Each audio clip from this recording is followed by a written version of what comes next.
Chapter 7. The Twin Islands.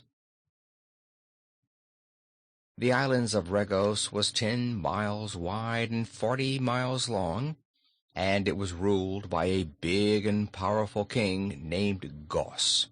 Near to the shores were green and fertile fields, but farther back from the sea were rugged hills and mountains, so rocky that nothing would grow there. But in these mountains were mines of gold and silver, which the slaves of the king were forced to work, being confined in dark underground passages for that purpose. In the course of time, huge caverns had been hollowed out by the slaves, in which they lived and slept, never seeing the light of day. Cruel overseers with whips stood over these poor people, who had been captured in many countries by the raiding parties of King Cos, and the overseers were quite willing to lash the slaves with their whips if they faltered a moment in their work. Between the green shores and the mountains were forests of thick, tangled trees, between which narrow paths had been cut to lead up to the caves of the mines. It was on the level green meadows, not far from the ocean, that the great city of Regos had been built, wherein was located the palace of the king. This city was inhabited by thousands of the fierce warriors of Gos, who frequently took to their boats and spread over the sea to the neighboring islands to conquer and pillage, as they had done at Pingaree. When they were not absent on one of these expeditions, the city of Regos swarmed with them, and so became a dangerous place for any peaceful person to live in, for the warriors were as lawless as their king. The island of Coregos lay close beside the island of Regos, so close indeed that one might have thrown a stone from one shore to another. But Coregos was only half the size of Regos, and instead of being mountainous, it was a rich and pleasant country, covered with fields of grain. The fields of Coregos furnished food for the warriors and citizens of both countries, while the mines of Regos made them all rich. Coregos was ruled by Queen Cor, who was wedded to King Gos, but so stern and cruel was the nature of this queen that the people could not decide which of their sovereigns they dreaded most. From Regos to Coregos stretched a bridge of boats, set close together with planks laid across their edges for people to walk upon. In this way it was easy to pass from one island to the other, and in times of danger the bridge could be quickly removed. The native inhabitants of Regos and Coregos consisted of the warriors, who did nothing but fight and ravage, and the trembling servants who waited on them. King Gos and Queen Cor were at war with all the rest of the world. Other islanders hated and feared them, for their slaves were badly treated, and absolutely no mercy was shown to the weak or ill. When the boats that had gone to Pingaree returned, loaded with rich plunder and a host of captives, there was much rejoicing in Regos and Coregos, and the king and queen gave a fine feast to the warriors who had accomplished so great a conquest. This feast was set for the warriors in the grounds of King Gos's palace, while with them in the great throne room all the captains and leaders of the fighting men were assembled with King Gos and Queen Cor, who had come from her island to attend the ceremony. When all the goods that had been stolen from the king of Pingaree were divided according to rank, the king and queen taking half, the captains a quarter, and the rest being divided amongst the warriors. The day following the great feast, King Gos sent King Kitticut and all the men of Pingaree to work in his mines under the mountains, having first chained them together so they could not escape. The gentle queen of Pingaree and all her women, together with the captured children, were given to Queen Cor, who set them to work in her grain fields. Then the rulers and warriors of these dreadful islands thought they had done forever with Pingaree. Despoiled of all its wealth, its houses torn down, its boats captured, and all its people enslaved, what likelihood was there that they might ever again hear of the desolated island? So the people of Regos and Coregos were surprised and puzzled when one morning they observed approaching their shores from the direction of the south a black boat containing a boy, a fat man, and a goat. The warriors asked one another who these could be and where they had come from. No one ever came to those islands of their own accord, that was certain. Prince Inga guided his boat to the south end of the island of Regos, which was the landing place nearest to the city, and when the warriors saw this action, they went down to the shore to meet him, being led by a big captain named Buzzub. "These people surely mean us no good," said Rinkitink uneasily to the boy. "Without doubt they intend to capture us and make us their slaves." "Do not fear, sir," answered Inga in a calm voice. "Stay quietly in the boat with Bilbil until I have spoken with these men." He stopped the boat a dozen feet from the shore, and, standing up in his place, made a grave bow to the multitude confronting him. Said the big Captain Buzzub in a gruff voice, "Well, little one, who may you be? And how dare you come uninvited and all alone to the island of Regos?" "I am Inga, Prince of Pingaree," returned the boy, "and I have come here to free my parents and my people, whom you have wrongfully enslaved."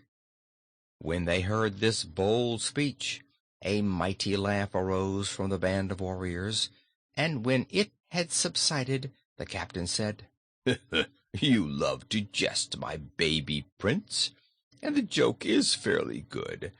But why did you willingly thrust your head into the lion's mouth? When you were free, why did you not stay free? We did not know we had left a single person in Pingaree.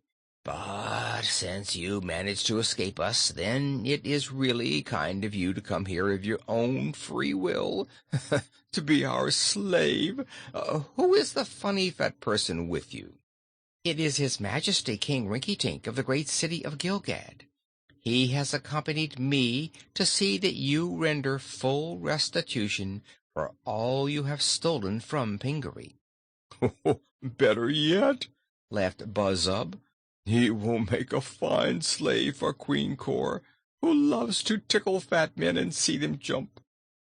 King Rinkitink was filled with horror when he heard this, but the prince answered as boldly as before, saying, "We are not frightened by bluster, believe me, nor are we so weak as you imagine. We have magic powers so great and terrible that no host of warriors can possibly withstand us, and therefore I call upon you to surrender your city and your island to us before we crush you with our mighty powers." The boy spoke very gravely and earnestly, but his words only aroused another shout of laughter.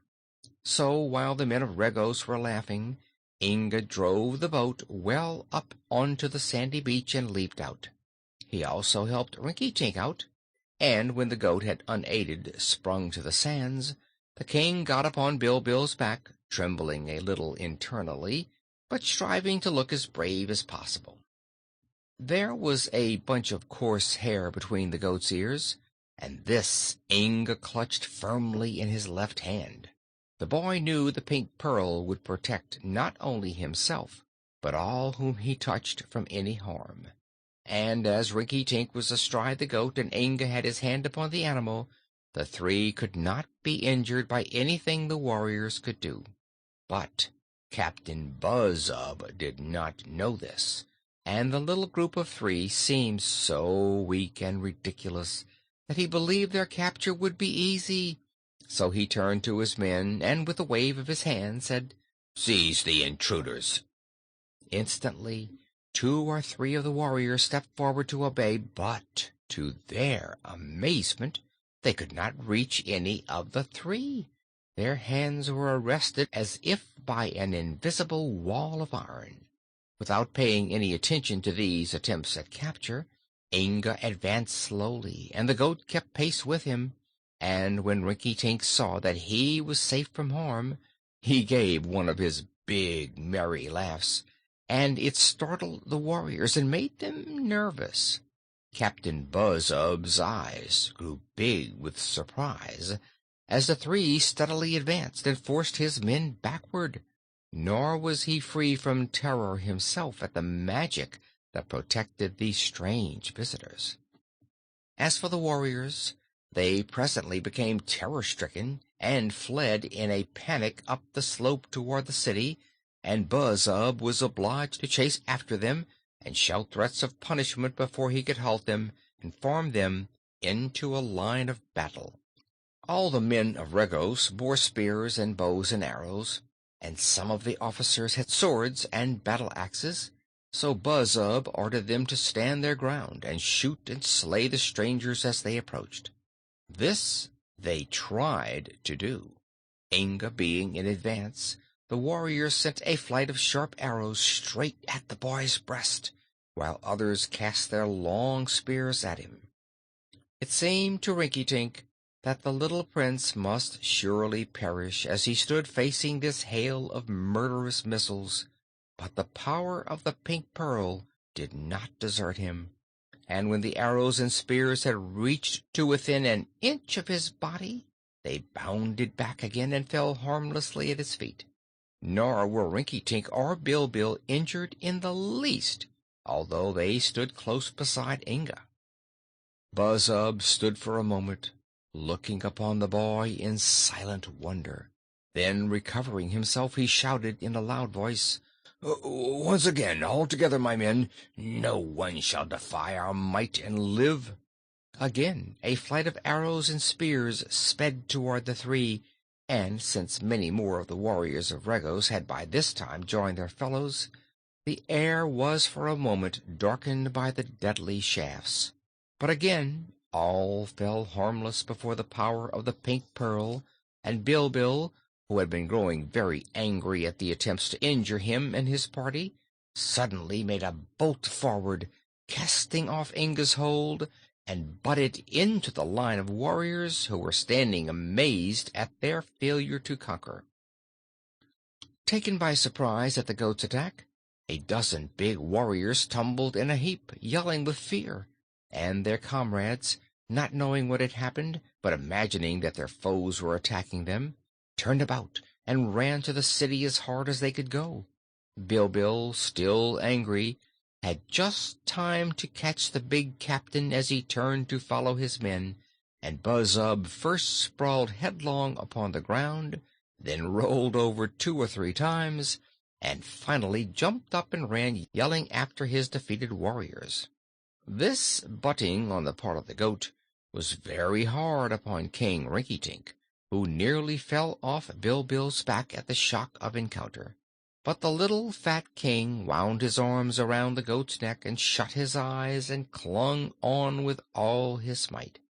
It was not until he heard Inga say triumphantly, "We have won the fight without striking a blow," that Rinkitink dared open his eyes again.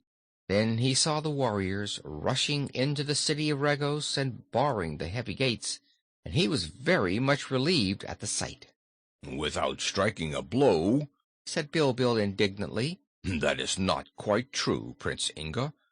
You did not fight, I admit. But I struck a couple of times to good purpose, and I claim to have conquered the cowardly warriors unaided." "You and I together, Bilbil," said Rinkitink mildly. "But the next time you make a charge, please warn me in time, so that I may dismount and give you all the credit for the attack." There being no one now to oppose their advance, the three walked to the gates of the city, which had been closed against them. The gates were of iron and heavily barred, and upon the top of the high walls of the city a host of the warriors now appeared, armed with arrows and spears and other weapons. For Buzzub had gone straight to the palace of King Cos and reported his defeat, relating the powerful magic of the boy, the fat king, and the goat, and had asked what to do next.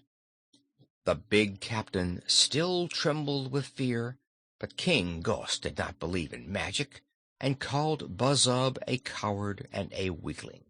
At once the king took command of his men personally, and he ordered the walls manned with warriors, and instructed them to shoot to kill if any of the three strangers approached the gates.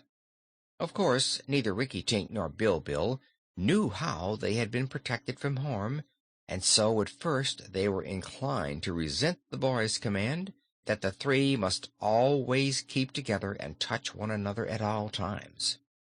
But when Inga explained that his magic would not otherwise save them from injury, they agreed to obey, for they had now seen enough to convince them that the prince was really protected by some invisible power. As they came before the gates, another shower of arrows and spears descended upon them, and, as before, not a single missile touched their bodies. King Gos, who was upon the wall, was greatly amazed and somewhat worried, but he depended upon the strength of his gates and commanded his men to continue shooting until all their weapons were gone. Inga let them shoot as much as they wished, while he stood before the great gates and examined them carefully. "Perhaps Bilbil can batter down the gates," suggested Rinkitink. "No," replied the goat. "My head is hard, but not harder than iron." "Then," returned the king, "let us stay outside, especially as we can't get in." But Inga was not at all sure they could not get in. The gates opened inward, and three heavy bars were held in place by means of stout staples riveted to the sheets of steel. The boy had been told that the power of the blue pearl would enable him to accomplish any feat of strength, and he believed that this was true. The warriors, under the direction of King Gos, continued to hurl arrows and darts and spears and axes and huge stones upon the invaders, all without avail. The ground below was thickly covered with weapons, yet not one of the three before the gates had been injured in the slightest manner. When everything had been cast that was available, and not a single weapon of any sort remained at hand, the amazed warriors saw the boy put his shoulder against the gates and burst asunder the huge staples that held the bars in place. 1,000 of their men could not have accomplished this feat, yet the small, slight boy did it with seeming ease. The gates burst open, and Inga advanced into the city street and called upon King Gos to surrender. But Gos was now as badly frightened as were his warriors. He and his men were accustomed to war and pillage, and they had carried terror into many countries, but here was a small boy, a fat man, and a goat who could not be injured by all his skill in warfare, his numerous army, and thousands of death-dealing weapons. Moreover, they had not only defied King Gos's entire army, but they had broken in the huge gates of the city as easily as if they had been made of paper, and such an exhibition of enormous strength made the wicked king fear for his life. Like all bullies and marauders, Gos was a coward at heart, and now a panic seized him, and he turned and fled before the calm advance of Prince Inga of Pingaree. The warriors were like their master, and having thrown all their weapons over the wall, and being helpless to oppose the strangers, they all swarmed after Gos, who abandoned his city and crossed the bridge of boats to the island of Coregos. There was a desperate struggle among these cowardly warriors to get over the bridge, and many were pushed into the water and obliged to swim, but finally every fighting man of Regos had gained the shore of Coregos, and then they tore away the bridge of boats and drew them up on their own side, hoping the stretch of open water would prevent the magic invaders from following them. The humble citizens and serving people of Regos, who had been terrified and abused by the rough warriors all their lives, were not only greatly astonished by this sudden conquest of their masters, but greatly delighted. As the king and his army fled to Coregos, the people embraced one another and danced for very joy, and then they turned to see what the conquerors of Regos were like. Chapter 7